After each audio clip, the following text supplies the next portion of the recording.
Aside from inventing some really interesting cuisine, and I'm talking about extreme stuff like edible condoms, there is one other thing Alvin Leong is known for: outbursts that can even rival Ramsay's. This is MasterChef Canada. Yeah, it's not simply luck or misfortune that he's earned himself the nickname Demon Chef. Now, you might be surprised to see this guy headlining a video with a title like this.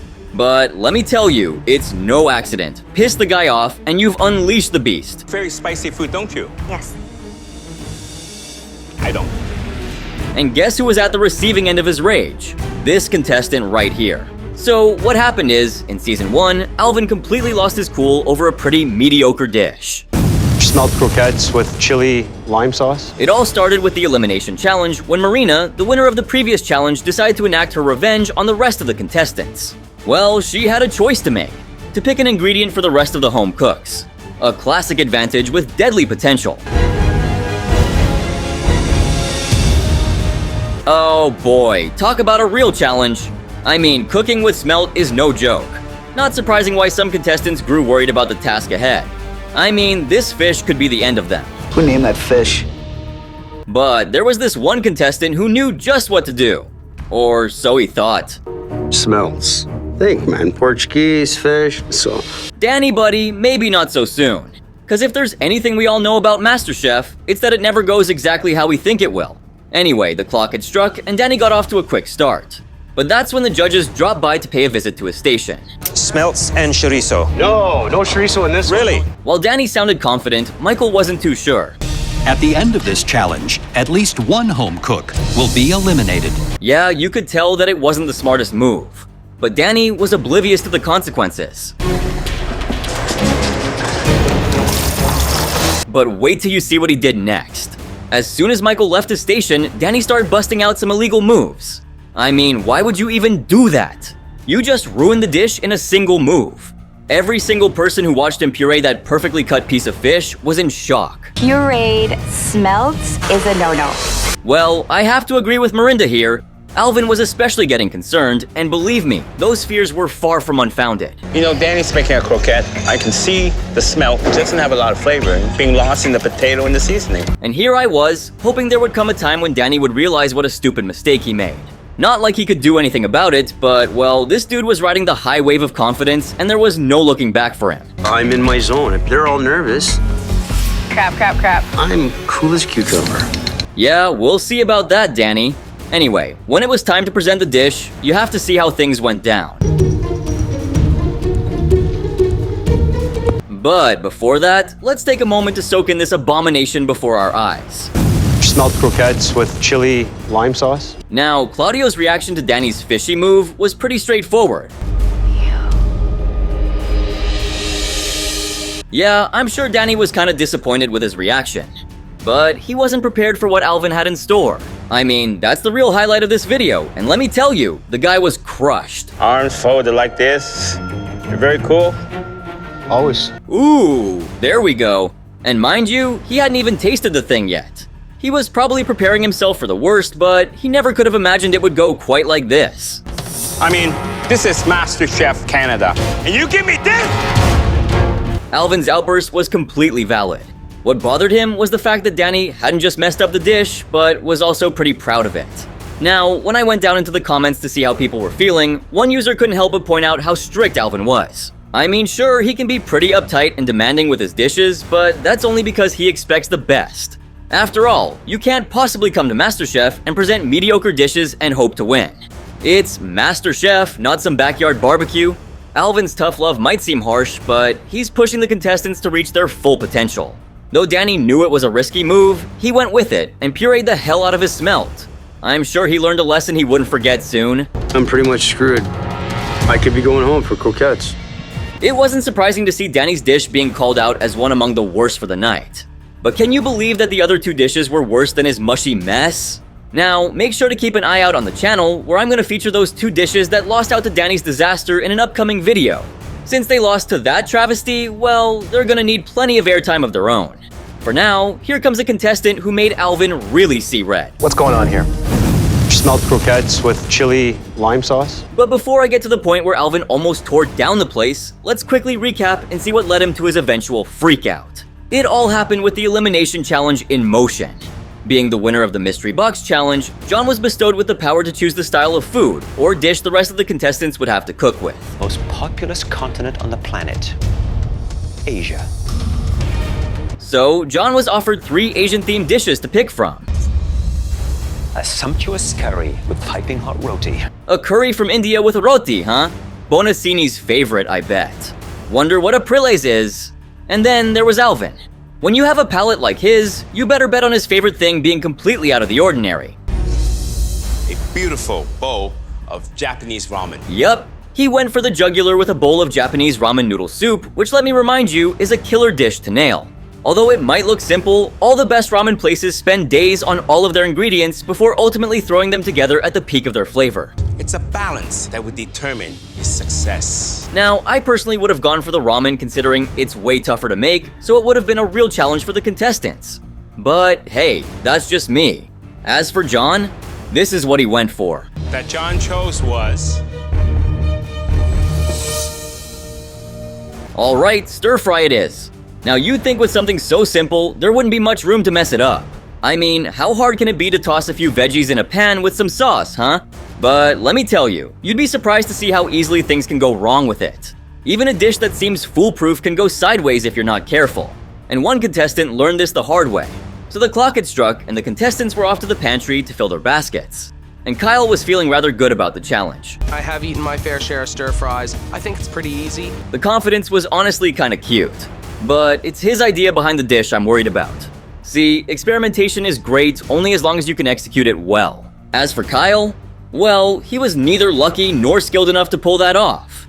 When he was prepping his dish and making sure everything was coming together, Alvin decided to give his station a much-needed visit. I'm good. Are you confident? I'm very confident. Very confident? You're not going home, eh? No, I'm definitely not going home today. Now, if I were you, I wouldn't be too sure.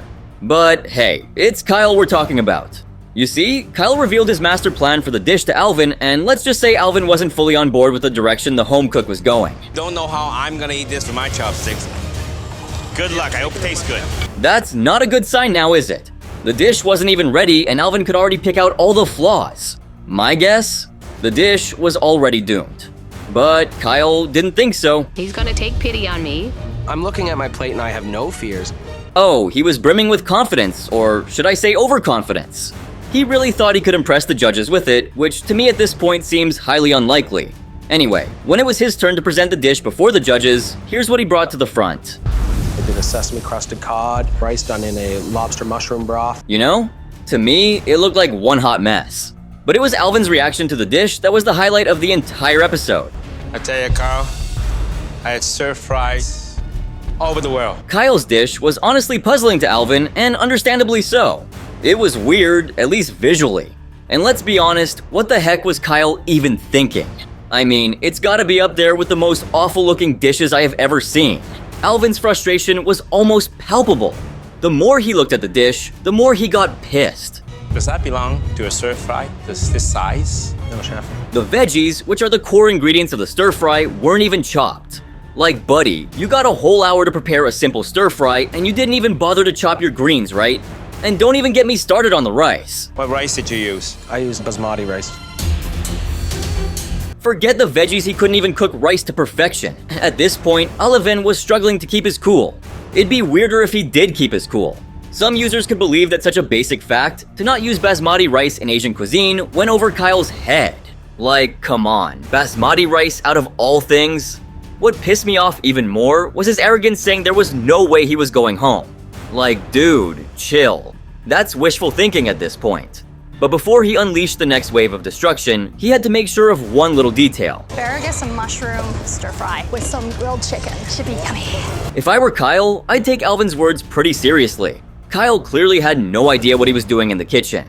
Honestly, if you can't even handle basic tasks like chopping veggies or steaming rice, then you don't deserve your apron in my book. But you know what? Alvin's final think again really hit different. It was exactly what Kyle needed to hear to realize he wasn't ready for this level of competition. But hey, Kyle wasn't the only one who was at the receiving end of Alvin's wrath. I tell you, I've never seen like this. You gotta throw away the chopstick for this one. Now, do you remember Dale from season 1? Yeah, the same guy who got chewed out by Alvin to no end. So, it was yet another elimination challenge, and as usual, there's always one contestant who had the power to decide their fellow contestants and their fate. And this time, the honor lay in the hands of this contestant right here. Thank you so much, chefs. I won the most important challenge. Now, let me tell you, this elimination round came with more surprises than you can imagine. Yeah, when the judges said every part, they mean every part. The tongue. The challenge here is removing the skin. Personally speaking, I wouldn't even touch those parts, much less eat them. Well, except maybe for the steak. But hey, we're only getting started here. Wait till you hear the rest of it. Which cuts each of your fellow competitors will have to cook with today? Now you must be thinking, since Dale made the list, he must have gotten a tough cut, maybe like the beef tongue or beef brain. But oh no, our guy here ended up with the easiest one of the bunch. Any guesses? Well, check this out. Eric gives me the tomahawk steak. I think it's a gift. Yeah, that's right. That's like every chef's dream. Talk about luck. And now, if you're wondering how he could mess up with such an easy cut, that's where the challenge comes into play. The easier it looks, the more deceiving it is. And just like everyone else that had come before him, Dale underestimated the intensity of the task. I don't think I'm going home on this today for sure. And I would be very embarrassed if I did. Now, ideally, he should be able to breeze through the challenge like a champ, considering he got the easiest cut. But since he made it to this list, I think you know that's not what happened. So there he was, completely invested in preparing his dish when the judges walked over for a quick update. You did what's in the spice mix? Salt, black pepper, white pepper, garlic powder. Dale must have thought he was nailing the challenge, but when he heard what Michael had to say, his heart sank to the floor. It's very generic, but I don't like to mess with meat. Just enhance the flavor of the meat, huh? So all you're gonna be doing in that 60 minutes is just slightly improve the already existing flavor of the meat. Geez, just admit you're lazy enough to not want to take a risk. Anyways, just when you thought he was done plating, something crazy happened. I decided to go a little on the rarer side compared to the medium rare side. So you're saying you couldn't even perfect a cut as simple as that? I'm pretty sure there's a difference between rare and medium rare. One whole word really. Rare being legit raw and medium not so much. Well, it looks like things didn't exactly pan out for him the way he'd hoped for, but I can't wait to see how the judges would react. You're up next. The dish today is spiced tomahawk steak. So let's see what Michael had to say. This is raw. And not just simply raw. It is blue raw. Yeah, Dale was already off to a bad start, but he wasn't about to back down yet.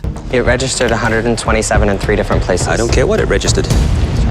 Presenting a bad dish is one thing, but defending it? That's on a whole other level of messed up. As for Michael, he was done with picking out the flaws. There's nothing magical here. There's no sauce to dip the steak in, there's no jus, And then there was Alvin, whose first words to Dale were nothing related to the dish. First of all, don't argue. It's pretty pathetic actually for a judge to tell a contestant not to argue back. I mean, I think those aren't the kind of lessons you want to be taking away from the show, but Alvin was only getting started. After schooling him for his poor attitude, Alvin decided to dig deeper and tear apart Dale's actual dish. Nobody eats ribeye this thick. Rare. I mean, who wants to eat raw beef? Definitely not me. As for the taste, Alvin's reaction said it all.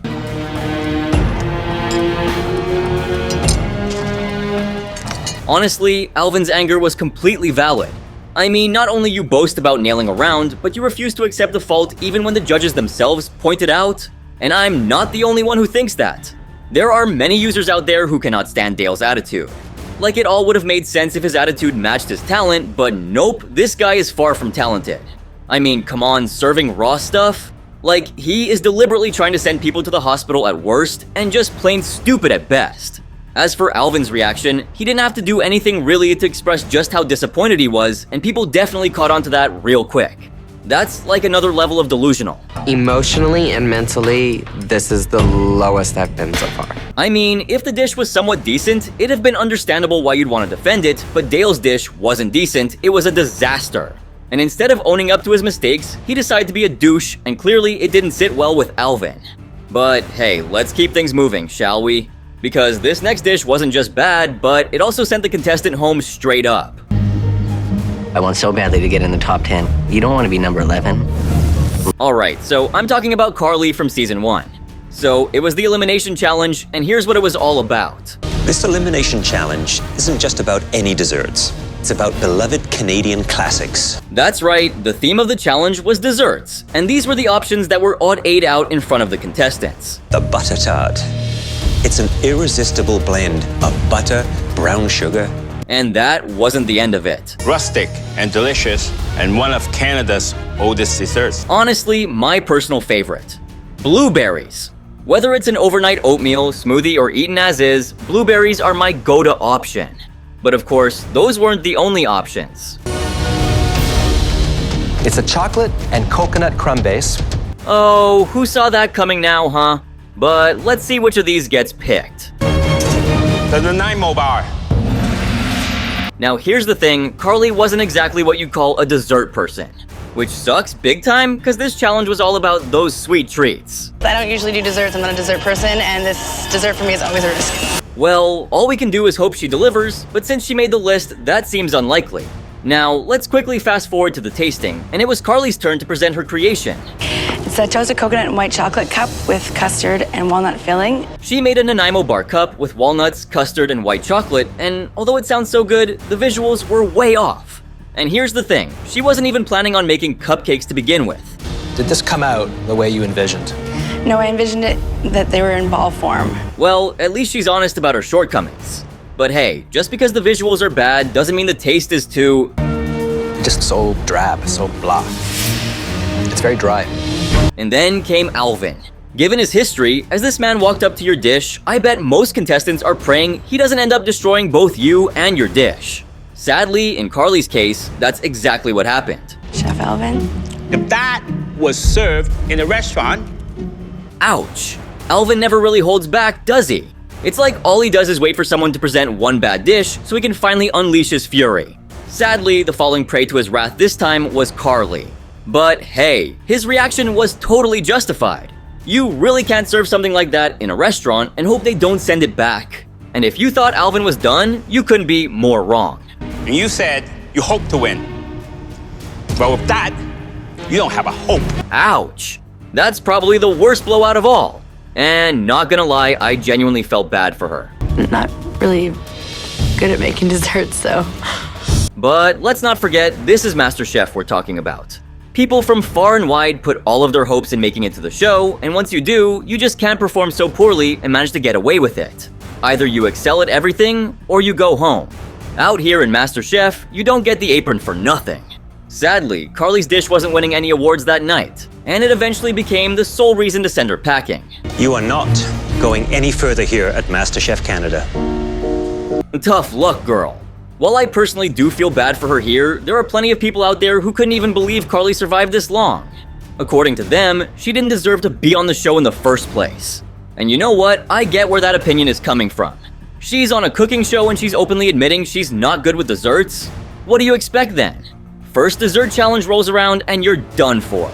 Love the honesty, but come on, you gotta know it all to win the MasterChef trophy or to even make it into the double-digit episodes. But hey, this was hardly an exhaustive list of all the times that Alvin completely lost it. If you've got a favorite blow-up I didn't manage to get to this video, then don't forget to let me know down in the comments.